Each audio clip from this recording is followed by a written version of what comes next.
Salam la famille, j'espère que vous allez bien. Dalen ak jamm, bienvenue. Xees welcome one, bienvenue dans sama chaîne YouTube. Avant ma commencer, faites abonner go, tawal abonner, active cloche de notification, mais aussi vous faites vidéo bi neex na. N'oubliez pas de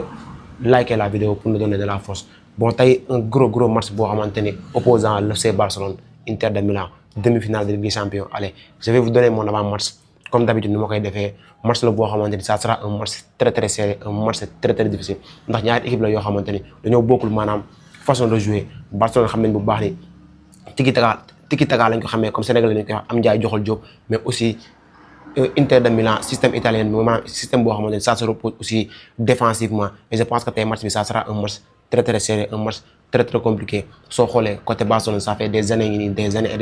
ils ont vécu des moments très compliqué, notamment en Ligue des Champions. Mais Inter de Milan, l'année passée, il a l'habitude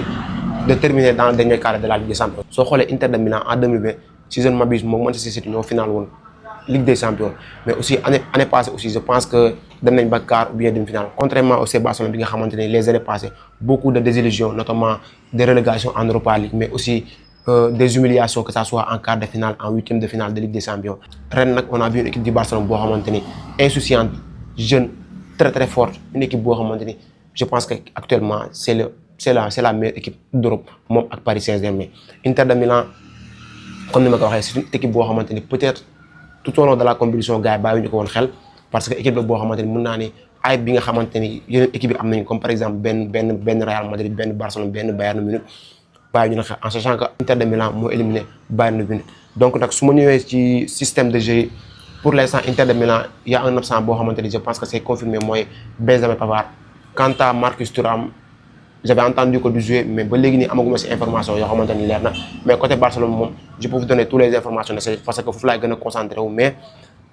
Barça actuellement, je pense qu'il y a un système 4-2-3-1, comme d'habitude, nous jouons. Le classement, c'est mon classement probable car boo xamanteni japp nan dina génn 16 dans les buts. En défense il y a du changement parce que gis nañ kéro contre Real Madrid c'était Gérard Martin qui jouait titulaire au poste de latéral, mais bi xamna nañ koy changer parce que kéro il n'avait pas fait un très bon match. Donc à la place de Gérard Martin, je pense que Inigo Martinez mën na jouer arrière gauche comme nous ko défé faire des matchs contre Real Madrid. En défense centrale on aura Araujo, Cubarsí, même si que luñ jouer bariwul, mais j'espère qu'ils vont faire un bon match parce que Araujo la mo ñu jouer ko c'est aussi un joueur boo xamanteni il aime trop aller dans les duels, un joueur boo xamanteni dafa bëgg manam bëkkante attaquant et Lautaro Martinez aussi attaquant la boo xamanteni peut-être genre défenseur ñoo baax ci mom. Au poste de latéral droit ça change pas, sur Koundé qui va jouer là-bas. Au milieu de terrain on aura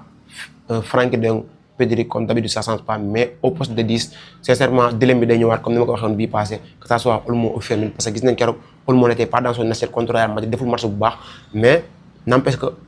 Fermin Lopez il a fait une très belle entrée. Et moi personnellement, si je dois choisir qui est match bini, je vais choisir Fermin au poste de 10. Et les attaquants aussi, Lamine Yamal, ça ne change pas, ailier droit, Rafinha, ailier gauche, et Ferran Torres, le Shark, le requin en pointe. Du côté de l'Inter, je ne peux pas sortir carrément le classement probable car il y a beaucoup d'absents, mais en défense, je sais que Bastoni a servi de jouer. Je ne sais pas comment on a remplacé Pavard, je ne sais pas encore. Au milieu de terrain aussi, c'est classique. Mkhitaryan, Çalhanoğlu, Barella, peut-être Darmian va jouer, que ce soit Darmian ou Dumfries, on peut choisir quelqu'un, mais aussi que ce soit Augusto ou bien Di Marco, on peut choisir quelqu'un. Si on a match aller-retour, nous jouons contre Bayern,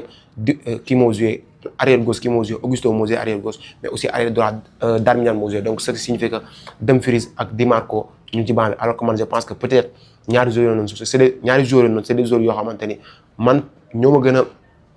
laa gën a tiit que ñaar ñii. Sincèrement, parce que j'ai regardé Dumfries maintes fois, j'ai regardé aussi Di Marco qui est un latéral bon,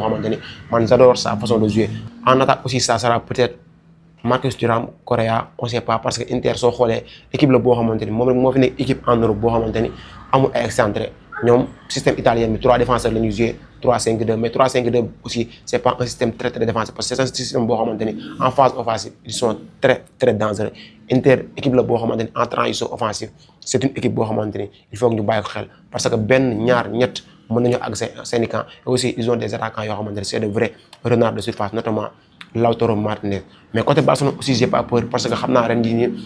dëgg la Barça à chaque fois dañoo leen xamee maanaam système de jeu bi ba nga xamante ne mooy possession de balle tiki taka bi am Ndiaye joxal jeu bi comme sénégalais ni ñu koy waxee. Mais soo xoolee ren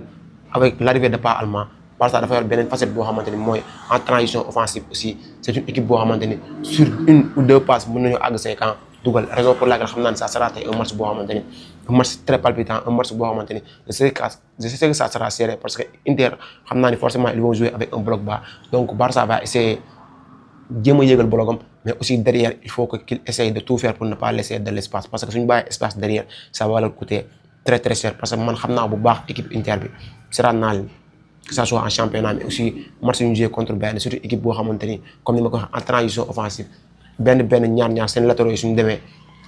suñu centré seen attaquant yi mën nañoo fekk ci ça peut nous coûter très cher en tout cas comme ni ma ko waxee ça sera un match très serré un match boo xamante ni man je sais que qu'on va se régaler aujourd'hui mais j'espère une victoire du FC Barcelone parce que soo leen xoolee comme ni ma ko waxee xam ngeen bu baax je suis un fan du Barça même si j'avais essayé d'être objectif ci analyse yi mais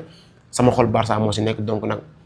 j'espère que Barça dina gagner match aller mais aussi match retour aussi Barcelone gagner pour se qualifier en finale de Ligue des Champions parce que xam naa nam nañ ko trop sax. te aussi soo leen xoolee Inter ces temps-ci c'est un peu compliqué que ça soit surtout en championnat ak coupe parce que Inter soo xoolee dernière confrontation je pense que c'est 3 matchs sans défaite si je ne m'abuse je pense que c'est 3 matchs sans défaite parce que dañoo perdre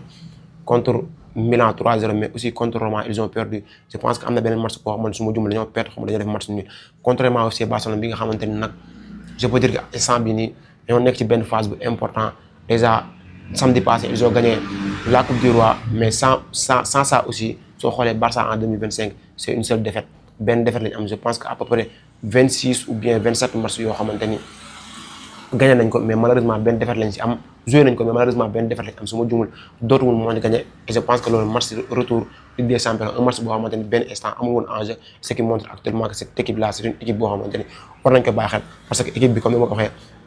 c'est une équipe très forte une équipe boo xamante ni dafa boole jeune ak un peu de l'expérience mais aussi